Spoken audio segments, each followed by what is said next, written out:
Hello everyone, I'm Ankita Samal. Today I'm going to discuss about tools and processes of recombinant DNA technology.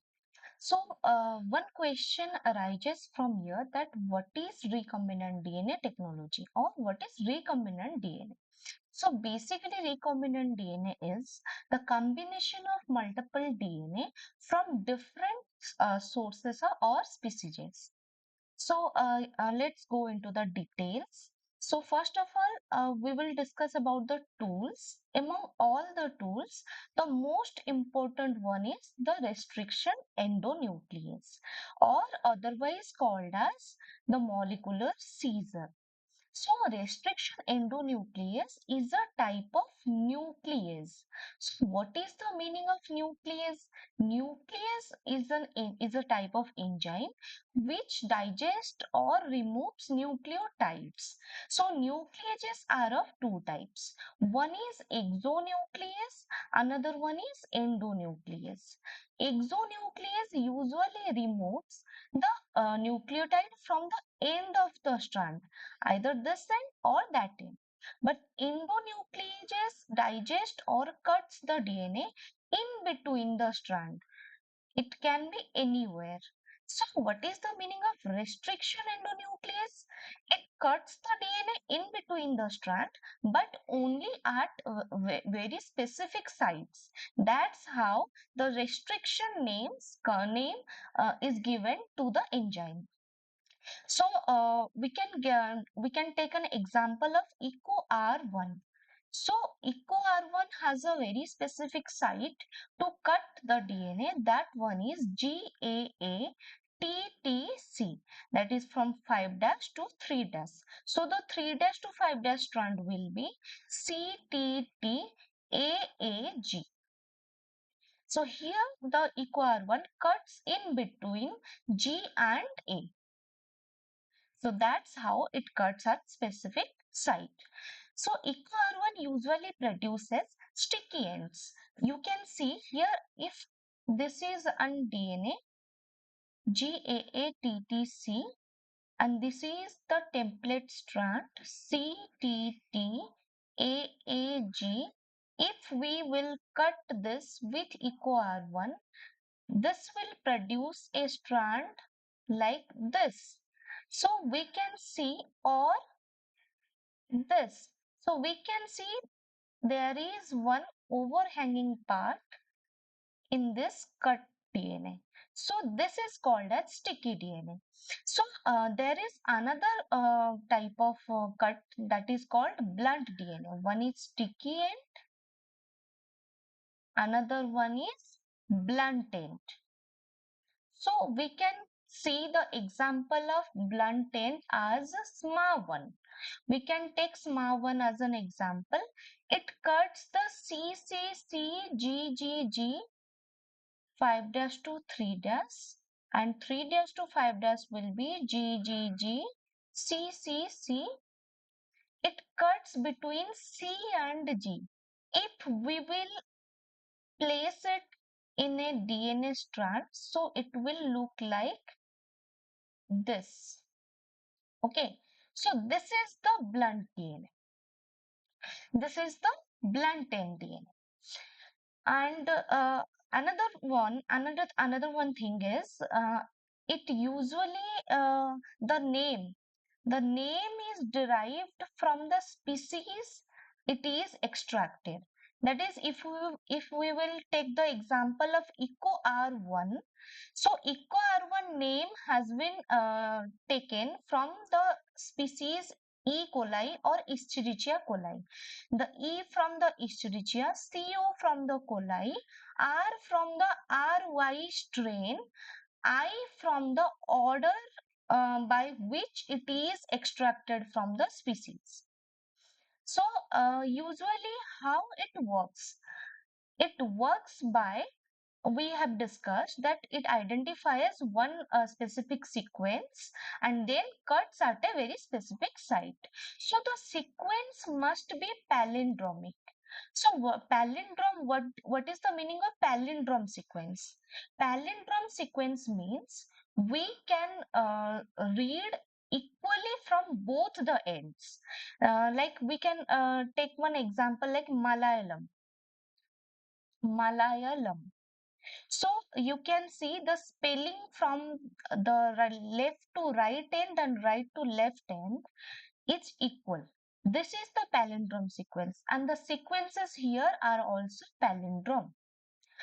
And after digesting with restriction enzyme, the DNA is converted into multiple smaller parts, smaller or bigger parts. So there will be multiple parts of DNA in the mixture, but we need one particular section which will be our gene of interest. So how can we separate our interest of DNA from the rest of the part? Usually the process used for the separation of DNA fragments is electrophoresis. So electrophoresis is basically used to separate the smaller one from the larger one.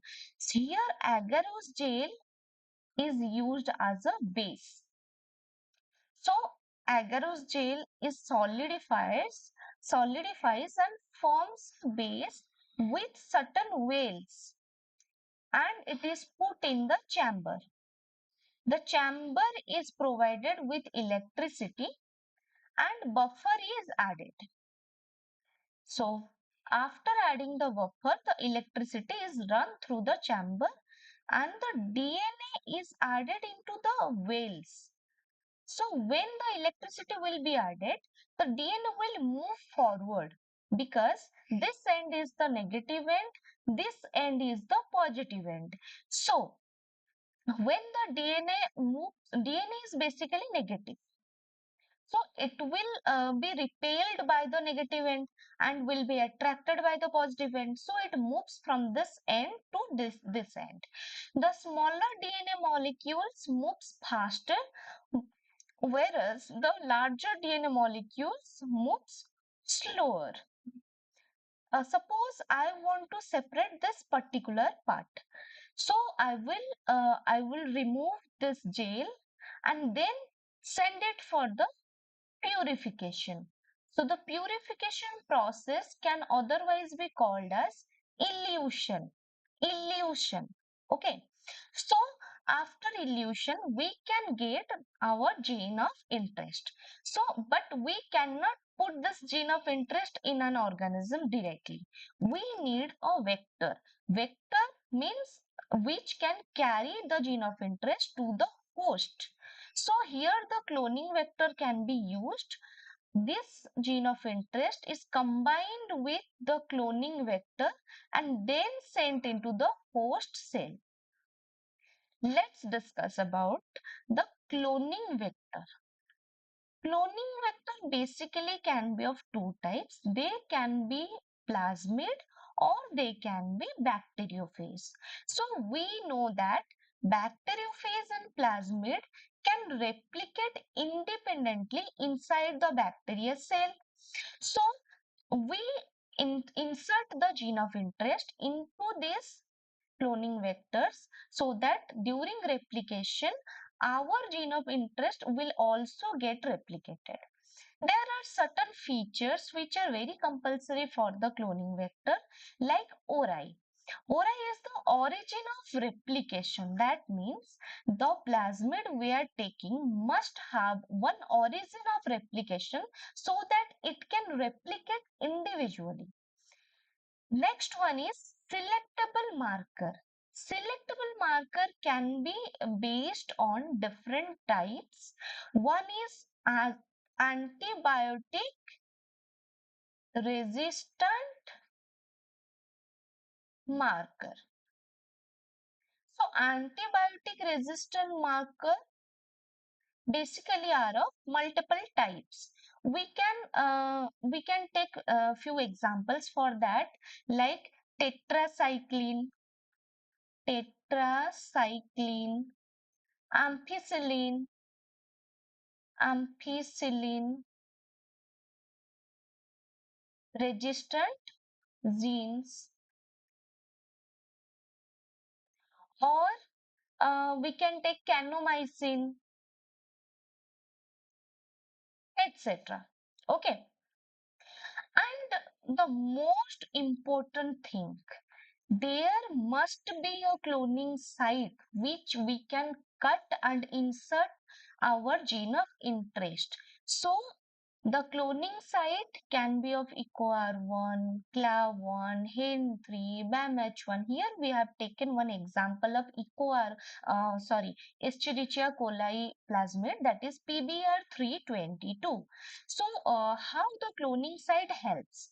See, if we want to insert the gene of interest along inside the cloning vector, we need to cut both the cloning vector and the gene of interest with same restriction enzyme. So same restriction enzyme, the restriction enzyme needs specific site. So the particular specific site must be present on the cloning vector. That is called the cloning site, nothing else. Okay.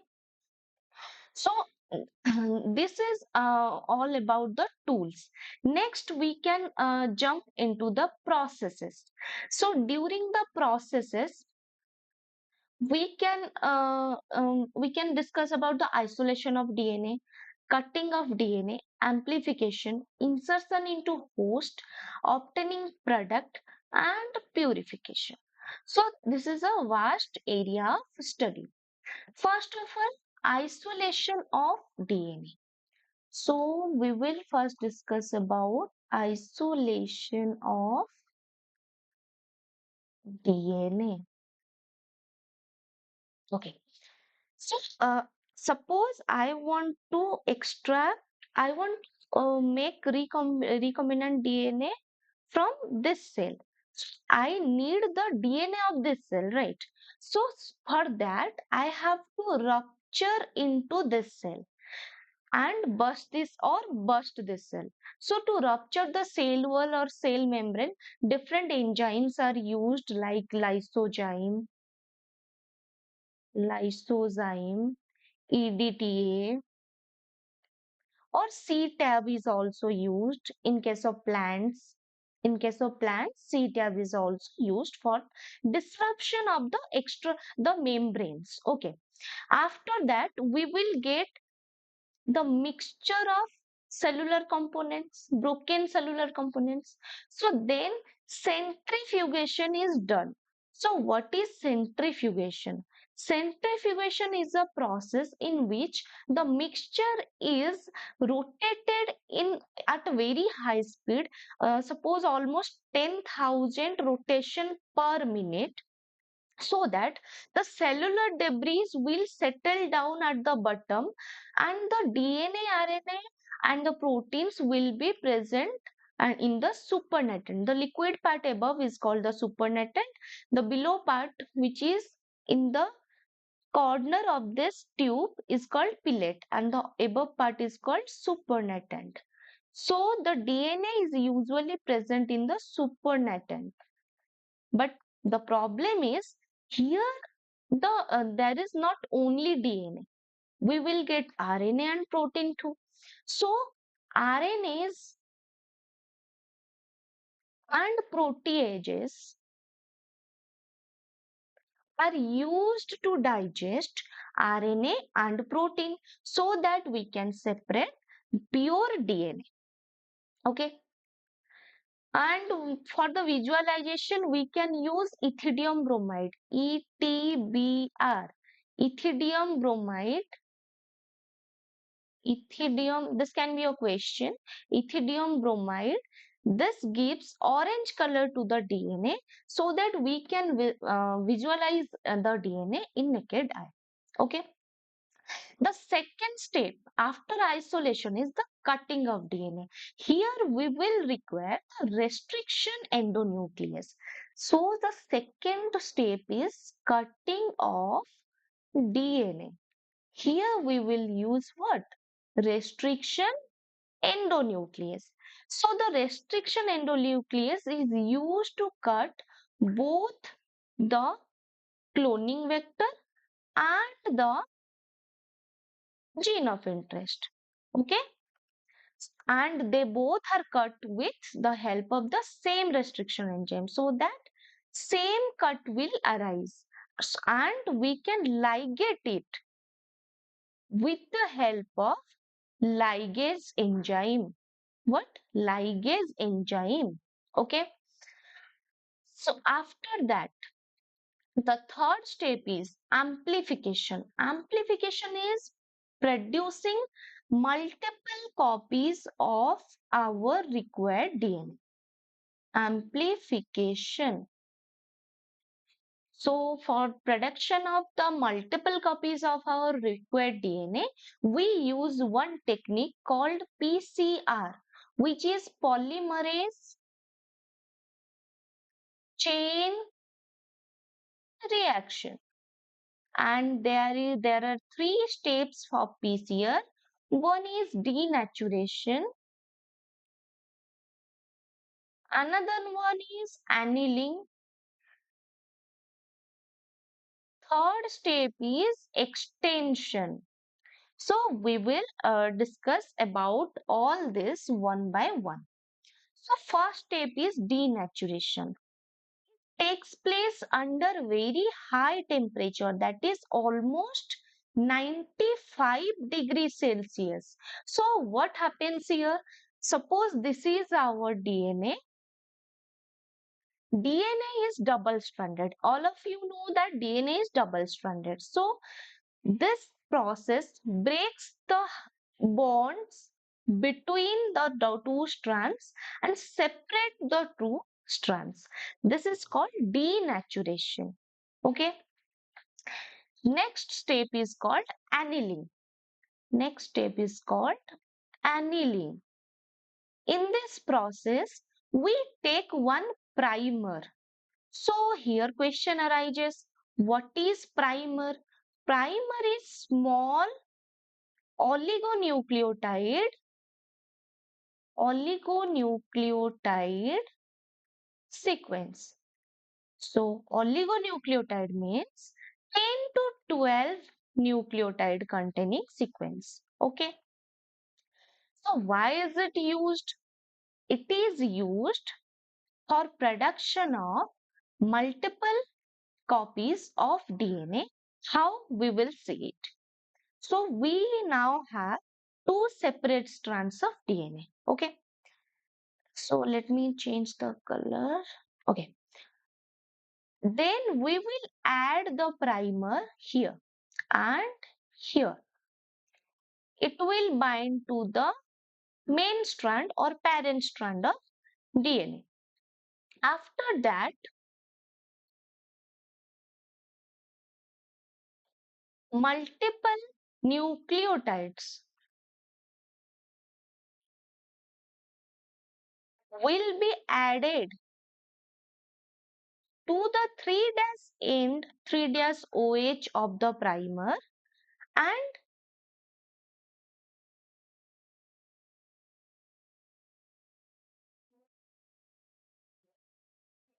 3' it will extend.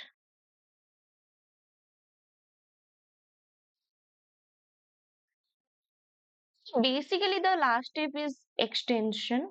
This one is extension. But we will see here, for the addition of nucleotide, one enzyme is required. That one is called Taq polymerase.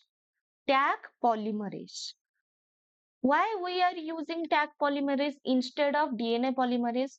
Because normal DNA polymerase cannot withstand the high temperature used here, as the temperature for annealing is almost 55 to 60 degrees Celsius. Now our human DNA polymerase cannot tolerate this much temperature. Taq polymerase is extracted from a bacteria called Thermus aquaticus, which can withstand high temperature. And after that, the extension occurs at 72 degrees Celsius. So these are the three steps of PCR. Now, so you can see there are multiple cycles, and this is how this will form this will form one DNA. Then again denaturation will occur and they will separate. They can again form separate DNA. And this cycle repeats multiple times. So almost 25 to 40 cycles is repeated in one time. Okay. So next is insertion into host. After amplification, the major problem is whether the host will accept the DNA or not. Because if the host won't accept the DNA, then it will be there will be rejection and whole process is waste. So that's why the cells or host cells are made to be competent, so that is able to accept the recombinant DNA. Okay. So the competence can be done by multiple process. It can be physical process or it can be chemical process. Okay. So in physical process, there are multiple processes like micro injection can be one process. Micro injection in chemical there can be calcium chloride is used to competent the cells. Okay. And after that, the host cell accepts the recombinant DNA. But one major problem is what happens if the all the cells, all the host cells won't accept the recombinant DNA, because it is not 100% successful, right? So if the host cell, we need to identify which cell has become the transformants or which are not. For that, the selectable markers are used. Suppose, for example, we will see here that the BAM-H1 is present near the tetracycline resistant selectable marker. So suppose I have cut the restriction site of BAM-H1 and inserted my gene of interest there. So there won't be tetracycline resistance in my recombinant cloning vectors, right? That is, if I will cut the BAM-H1 restriction site and insert my host DNA here, so there won't be any tetracycline resistance. And here another cloning vector where where the cloning vector has not accepted the gene of interest. So if I put both of them in ampicillin, they both will survive. Suppose it is ampicillin, then what will happen? Both will survive. But in other hand, if I will put the both in tetracycline, both in tetracycline, then what will happen? The recombinant one will die, but this will survive. That's how we can differentiate whether it is recombinant or it is not. That means it has been transformed or not. Okay. So transformation cells can also be identified by alternative selectable marker if the antibiotic resistance fails or gets inactivated. So what will happen? What can we do is blue-white screening. What? Blue-white screening is another process or alternative method of selectable marker. Here the selectable marker is used lac jet. So basically, when the cell has lac jade, it produces beta-galactosidase. Beta-galactosidase. Beta-galactosidase usually forms converts lactose into glucose and galactose. So when beta galactosidase is present, it combines with X gal or galactose and forms color, that is blue, because we have put chromatogenic substances. But if I will put my gene of interest in the place of lag jade, so there won't be any lag jade. That means there won't be any beta galactosidase. If there won't be any beta galactosidase, then there won't be any blue coloration. That means by default they will form white coloration. And from the above experiment, we can conclude that the transformed cells are white in color and the non-transformed cells are blue in color. So basically, this was about the insertion of cloning vector into host. Okay. So next one is obtaining product. Why we are doing these steps? Why we are doing this much efforts? Because we need some things. And I will take one example here. Insulin. Suppose insulin. You know that there are multiple, several hundred or thousands patients of diabetes who need insulin for their survival. So previously, that is before the genetic engineering era, the insulin was usually extracted from cattle or pig pancreas. Okay. But the problem was here, sorry, but the problem was here that it was it was showing side effects in human body. So the scientist did what? They inserted the human gene into E. coli plasmid and produced human insulin. Human insulin in the bacteria cell. So we can produce in mass. In mass, we can produce insulin which can be used by us for the healthcare. So this needs purification. After production, this needs purification. And after purification, we can get our product and which is packaged and sent to the market.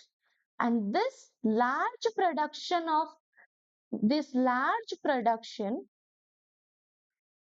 of our required product can be done by the use of bioreactor. So here question arises, what is bioreactor? So bioreactor is a chamber in which we use multiple machineries to produce our required product for business and healthcare. Okay. So this was the overview of the chapter. Thank you so much.